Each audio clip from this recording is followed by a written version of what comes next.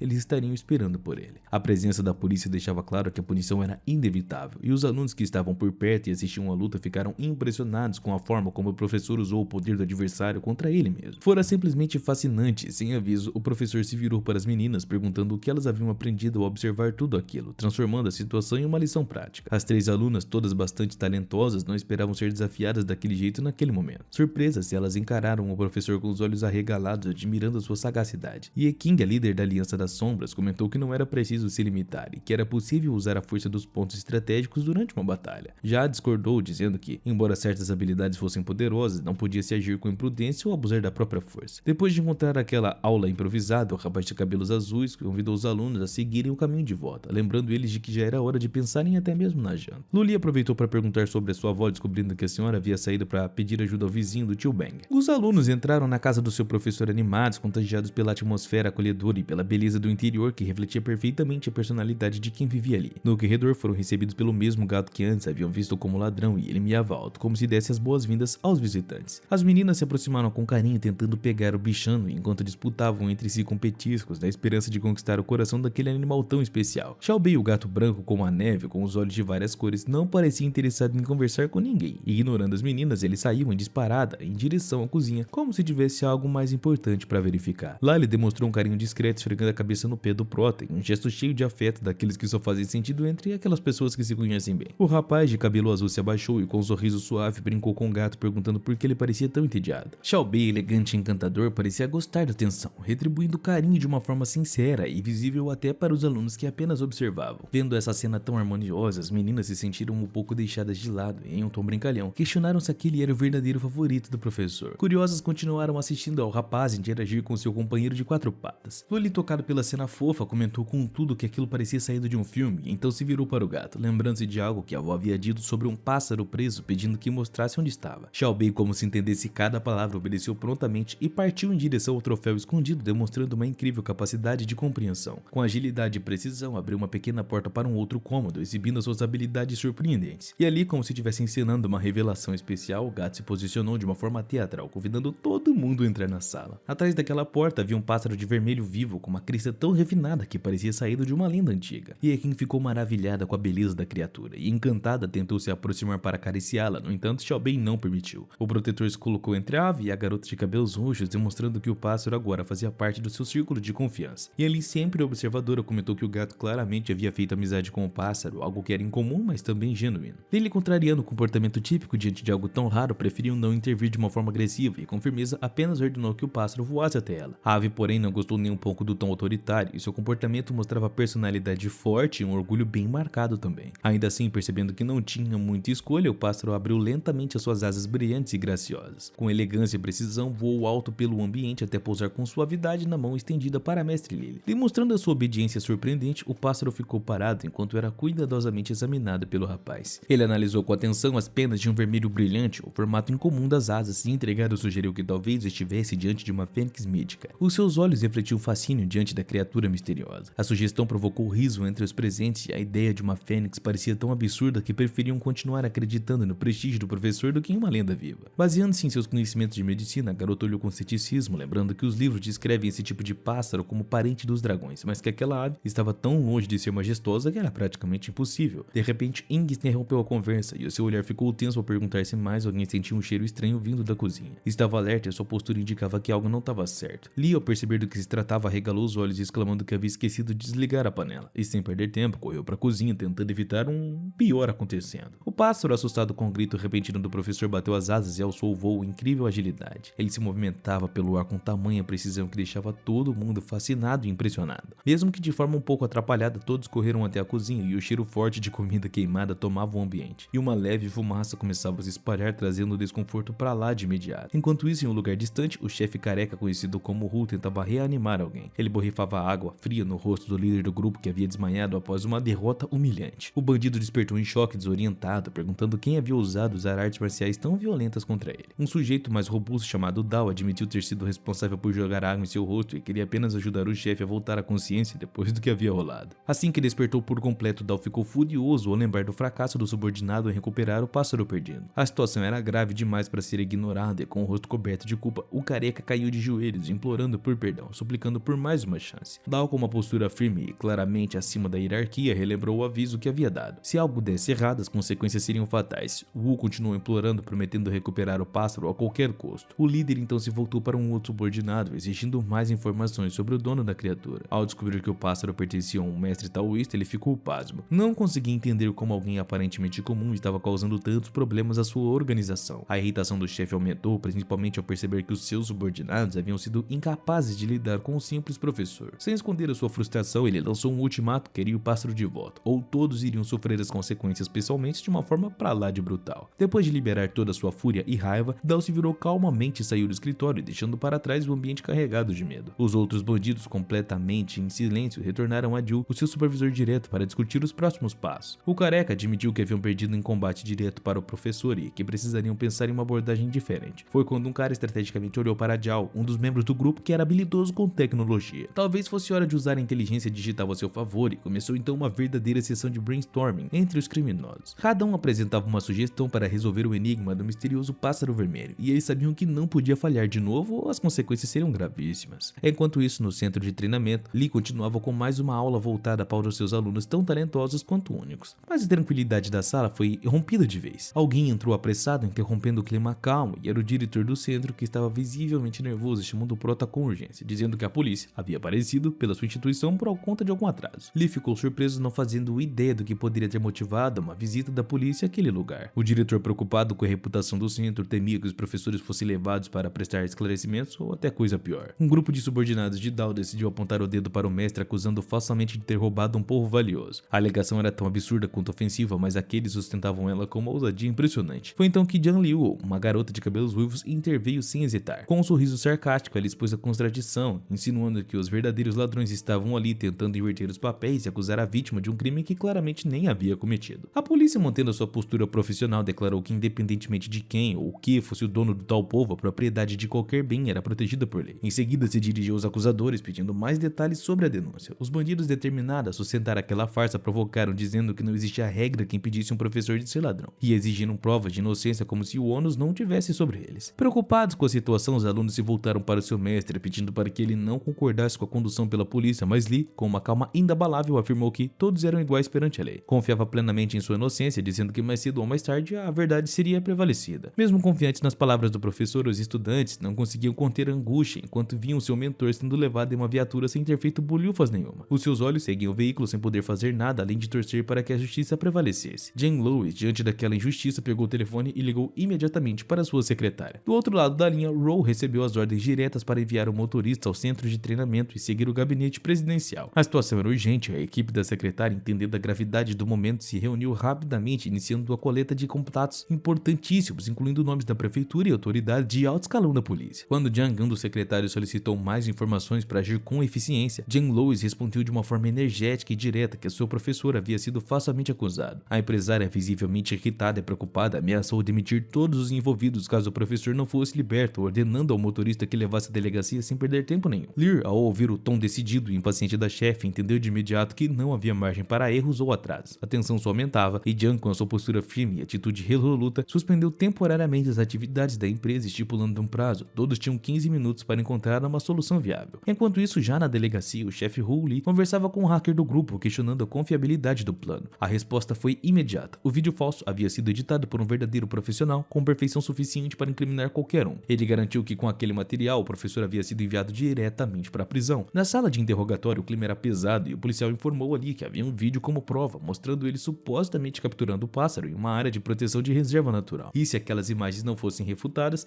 ele seria formalmente acusado com base em pelo menos 3 artigos da lei, o que acabaria levando ele em cana. Mesmo sob pressão, Lee manteve a calma, com serenidade impressionante, e pediu para assistir ao vídeo pessoalmente. O policial, considerando o pedido razoável, aceitou, ligou o laptop com um toque no botão de reprodução e exibiu o suposto registro comprometedor. Na tela aparecia um vídeo onde uma figura muito parecida com o professor parecia capturar o pássaro vermelho. Embora fosse visível que se tratava de uma montagem, o policial com segurança afirmou que o local da gravação havia sido confirmado como uma reserva ambiental, que agravava ainda mais a acusação. Lee, no entanto, rejeitou as acusações com firmeza, não havia hesitação em sua voz ou dúvida em sua expressão. Ele negou totalmente qualquer envolvimento nas ações que estavam sendo atribuídas a ele, afirmando com convicção que jamais cometeu tal crime. Mantendo a calma, o policial olhou para o professor com um ar condescendente, comentando que aquelas negações eram comuns entre os acusados. Em seguida, ele perguntou se tinha alguma prova concreta da sua inocência. Ele respondeu com lógica e clareza, explicando que jamais esteve na reserva mencionada, portanto o problema certamente esteve na autenticidade do vídeo, já que ele nunca foi lá. A explicação racional pareceu irritar um dos oficiais, que levantou a voz exigindo que qualquer contestação só fosse considerada após a verificação completa dos fatos. Mas antes que o clima ficasse ainda mais tenso, a porta da sala de interrogatório se abriu de repente. Todos os olhares se voltaram para os recém-chegados. O subchefe da polícia, o secretário de Leroy e a determinada estudante Jane Lewis entraram com firmeza. A garota ruiva correu direto até o mestre, claramente aliviada por encontrá-lo bem, perguntando se ele estava realmente bem após aquela detenção injusta. Enquanto isso, o secretário Gao analisava todos ali presentes com um olhar cortante, demonstrando seu descontentamento com a situação e deixando claro que estava pronto para agir com firmeza. O subchefe, por sua vez, se dirigiu ao policial responsável e repreendeu com rigor, questionando como ele teve a ousadia de prender alguém sem ter certeza dos fatos. O policial, um homem mais corpulento, tentou suavizar a situação, dizendo que tudo não passava de um equívoco profissional e pedindo desculpas formais. Para surpresa geral, Lee saiu em defesa do policial, dizendo que ele apenas havia cumprido seu dever com base nas informações que tinha até certo momento. As palavras do mestre surpreenderam até os mais experientes presentes. Era difícil acreditar que alguém que foi injustamente acusado demonstrasse tamanha generosidade e bom senso nesse momento. Ele ainda explicou que os dados que levaram à prisão faziam sentido do ponto de vista legal, mesmo que tivessem errados. Jane Lewis, ainda tomada pela ansiedade, olhou para o professor perguntando com sinceridade se havia alguma chance de as acusações serem verdadeiras. Lee respondeu com firmeza e serenidade que não, só havia uma explicação possível, que o vídeo havia simplesmente sido forjado. Os policiais trocaram olhares, começando a murmurar entre si. A possibilidade de o vídeo ser uma falsificação começou a ganhar força e alguns já especulavam que e o que poderiam estar ligados com golpistas muito habilidosos. Um dos agentes, visivelmente nervoso, começou a gaguejar ao tentar apresentar o vídeo como prova, mas foi interrompido de uma forma brusca pelo seu próprio superior. Antecipando possíveis conflitos, Lee interveio com habilidade, sugerindo que se o vídeo realmente não mostrava nenhuma violação legítima, o caso se tratava claramente de fraude e que seria necessário consultar especialistas. Jane Lewis prontamente se ofereceu para contatar os melhores profissionais da área, prometendo mobilizar as suas conexões em questão de minutos, muito rápido. Foi então que o mestre de cabelo azul surpreendeu a todos, declarando que poderia fazer uma análise do vídeo por conta própria e que bastariam 5 minutos. A confiança em sua voz era inabalável e, com cortesia, pediu que todos saíssem da sala por esse tempo, garantindo que retornarem e veriam os resultados da sua análise. A proposta causou espanto. Muitos duvidavam que fosse possível realizar uma verificação técnica confiável em tão pouco tempo. Mesmo assim, o prota apoiou a ideia, acrescentando que também era importante garantir a presença de representantes da promotoria durante a revelação do resultado. Durante o exame, ficou claro que naquele momento o foco de todos estava completamente nos resultados. Os criminosos, ao perceberem o rumo que a situação estava tomando, sentiram um calafrio interno. O seu plano cuidadosamente arquitetado podia estar à beira de um fracasso absoluto. Um dos policiais, tomado pela indignação, se posicionou com firmeza. Ele não conseguia entender como alguém poderia questionar a veracidade do vídeo exibido. Já o perito, demonstrando total confiança, explicou que havia utilizado todos os recursos modernos de verificação e que em nenhum ponto havia qualquer indício de manipulação de colagem. Diante disso, Will, se sentindo mais segura, ironizou a situação, perguntando como alguém poderia duvidar dos resultados, já que as tecnologias mais avançadas estavam envolvidas. No entanto, o prota, tranquilo e atento, explicou que conseguiu identificar uma falsificação graças às marcações especiais, que com o mesmo uso da tecnologia mais sofisticada não podia ser replicada. Essa revelação começou a abalar os criminosos e eles então tentaram desqualificar o professor, zombando dele ao questionar como ele poderia conduzir um exame oftalmológico profissional sem o equipamento adequado. Até mesmo uma das alunas mais fiéis se sentiu desconfortável com essa tentativa desesperada de desacreditar o professor, refletindo aflita sobre o absurdo daquilo tudo. Se o professor estivesse mesmo exagerando, por que o rapaz de cabelo azul tão calmo interromperia dizendo que havia encontrado algo essencial que mudava completamente a percepção sobre a confiabilidade do vídeo? Ele então convidou todos os presentes a se aproximarem da tela do laptop para mostrar uma evidência clara da fraude. A curiosidade tomou conta de todo o ambiente. Todos se reuniram em volta do computador, inclusive os próprios bandidos, interessados em entender o que, afinal, havia sido descoberto por um simples professor. Lully iniciou sua análise improvisada, apontando um momento específico do vídeo e prosseguiu mostrando que aquele instante em que a personagem olhava diretamente para a câmera era a chave de tudo. Pediu a todos que prestassem